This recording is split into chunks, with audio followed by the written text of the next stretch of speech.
The issue of interaction with jinn is governed by the Quran and the Sunnah.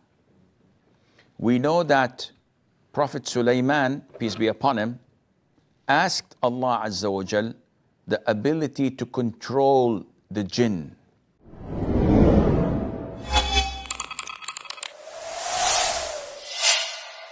Muna says, is it permissible to interact with jinn, not to harm others, but just like that? The issue of interaction with jinn is governed by the Quran and the Sunnah.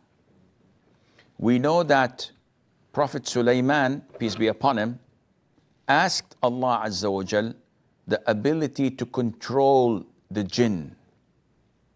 And he asked Allah not to give this ability to anyone after him. And Allah granted him his wish, to the extent that once the Prophet ﷺ was attacked by one of the jinn. So while in the prayer, he was praying, leading the prayer. So he strangled the jinn until he felt the saliva of the jinn on his hand. And when he concluded the prayer, the companions asked him that you moved in your prayer, what happened? And he said that a jinn attacked me with a torch of fire. So I strangled him, and I wanted to tie him to one of the pillars of the masjid so that the children would play with him. But then I remembered the wish of my brother Sulaiman and how Allah granted it to him, so I let him go. So no one has power over the jinn. Now, can jinn be seen in public? The answer is no. We cannot see them in their true form. They can adopt a character such as a dog, maybe a human being, and transform into that. And we can see that. But this is very rare. Can they communicate to us? This is possible. There were people who were addressed by the jinn. But such communication is not normal. Can they work for us? The answer is no. They may help us without us knowing. The righteous of the jinn can do things to us and help us without knowing. They can be among those who attend lectures in the masjid and listen to the Quran. Who knows, maybe they're watching us now.